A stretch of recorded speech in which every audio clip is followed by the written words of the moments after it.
కోనసీమలో పచ్చగా ఉన్న కొబ్బరి చెట్లు ఎండిపోవడానికి తెలంగాణ వాళ్ళ దిష్టి తగిలింది. ఇది ఆంధ్రప్రదేశ్‌లో ఉప ముఖ్యమంత్రి అనే ట్యాగ్ తగిలించుకొని, అటవీ, పర్యావరణం, పంచాయతీరాజ్, గ్రామీణాభివృద్ధి శాఖ ఈ మంత్రిత్వ శాఖలు వెలగబెడుతున్నటువంటి వ్యక్తి చేసినటువంటి కామెంట్స్.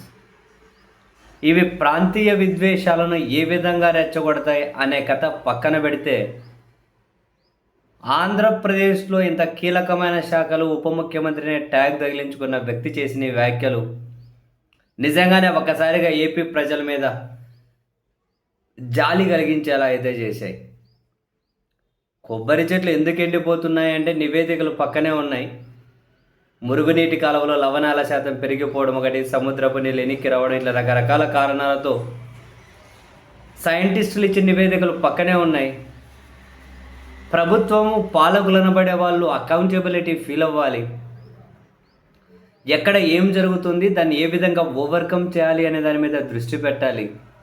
ఇవన్నీ పక్కన పెట్టేసి రవ్వంత అకౌంటబిలిటీ ఫీల్ అవ్వకుండా దిష్టి తగిలింది ఎండిపోతున్నాయని చెప్పడం ద్వారా అసలు జనాన్ని వీళ్ళు ఏం చేద్దాం అనుకుంటున్నారు?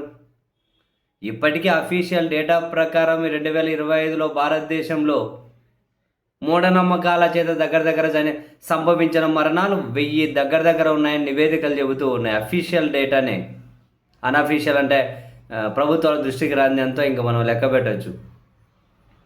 మరి దిష్టి తగిలింది, చెట్లు ఎండిపోయాయి, బాణామతి, చేతబడులు, ఇవన్నీ ఈ కోవల కిందకే వస్తాయి. బేసిక్గా చదువు లేని వాళ్ళు ఇటువంటి ఆలోచనలు, ఇటువంటి తత్వం ఉంటుందని చెప్పి అనుకుంటా. ఆఫ్కోర్స్ ఈయన చదువుగానే 10వ తరగతి అయినా ఏమో అంతే అనుకుంటా. కనీసం పాలించే వాళ్ళు రవ్వంతైనా సైంటిఫిక్ ఆలోచనలు వద్దా? అసలు ఇటువంటి మూఢనమ్మకాలు అనేటివి ప్రజలను సామాజికంగా, ఆర్థికంగా, మానసికంగా, ఆరోగ్యపరంగా ఎంత కుంగుబాటుకు, ఎంత వెనుకబాటుకు నెట్టివేయబడతాయి. రాష్ట్రంలో జరిగే ప్రతిదానికి బహుశా అందుకేనేమో రాష్ట్రంలో ఎన్ని ఘోరాలు, ఎన్ని దారుణాలు జరిగినా ఈ మనిషి స్పందించడు. బహుశా ఎక్కడో దగ్గర వాళ్ళ విషయంలో కర్మ రిటర్న్స్ ఉందని చెప్పి అనుకుంటూ ఉంటారో ఏమో తెలియదు. మరి కొబ్బరి చెట్లు ఎండిపోయితే తెలంగాణ వాళ్ళ దిష్టి తగిలింది అన్నోళ్ళు దేనికోసమైనా ఏదో ఒక కారణాన్ని వాళ్ళు ఊహించుకోగలుగుతారేమో. నాకు ఆశ్చర్యం వేసేది, ఇటువంటి వాళ్ళ లీడర్షిప్లు ఉంటే ప్రజలేమవ్వాలి, ఎంత దూరం వెనక్కి వెళ్ళిపోవాలి వాళ్ళు. ఇటువంటి బేసిక్గా ఎవరికైనా కింద క్షేత్రస్థాయిలో జనానికి ఇటువంటి ఆలోచనలు ఉంటే వాళ్ళని ఎడ్యుకేట్ చేయాల్సిన పని ప్రభుత్వాలు చేయాలి. ప్రభుత్వాలు వాళ్ళని ఎడ్యుకేట్ చేయాల్సిన పని చేయాలి. అదిసి పెట్టేసి మళ్ళీ ఆ వ్యాఖ్యలను సమర్థించుకుంటూ మరికొంతమంది బయటకు వచ్చి, అరే ఎంత దారుణం నిజంగానే. ఇది ఆంధ్రప్రదేశ్లో కులపిచ్చి, సినిమా పిచ్చింది కాబట్టి ఆ రెండింటిని బ్యాలెన్స్ చేసుకుంటూ ఏదో ప్రభుత్వాల్లో భాగమై అధికారాన్ని బ్రహ్మాండంగా ఎంజాయ్ చేసుకుంటూ, పవర్ని ఎంజాయ్ చేసుకుంటూ, ఆ హోదాని ఎంజాయ్ చేసుకుంటూ ప్రజల మీద ఏమీ దృష్టి పెట్టాల్సిన అవసరం లేదా? ఇటువంటి సైంటిఫిక్ టెంపర్ అనేది లేకుండా కనీసం ఇటువంటి వ్యాఖ్యలు ఎవరైనా చేస్తారా? ఎక్కడో బీహార్లోనో, ఉత్తరప్రదేశ్లోనో, అంటే స్పెసిఫిక్గా రాష్ట్రాలని కాదు కానీ ఎక్కడో నార్త్ ఇండియన్ స్టేట్స్లో ఇట్లాంటి మాటలు మాట్లాడే లీడర్స్ కనిపిస్తారు అని చెప్పి మనం బహిరంగంగానే చూస్తూ ఉంటే మేము వింటూ ఉంటాం. ఇప్పుడు ఇటు ఈయన రూపంలో ఆంధ్రప్రదేశ్లో కూడా వచ్చేసారు.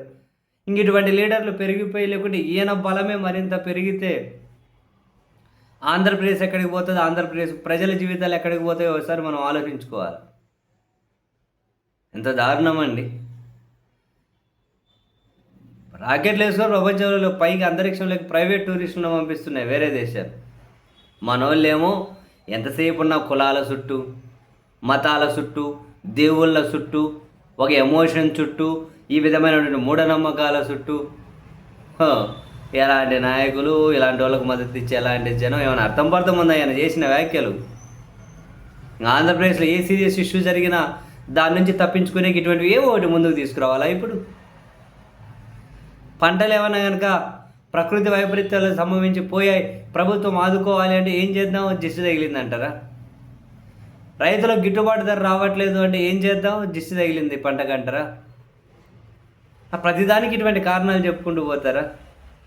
అదేని బాసుగుల ఆ లీడర్షిప్ చూడండి ఎట్లాంటి వాళ్ళు ఉన్నారు.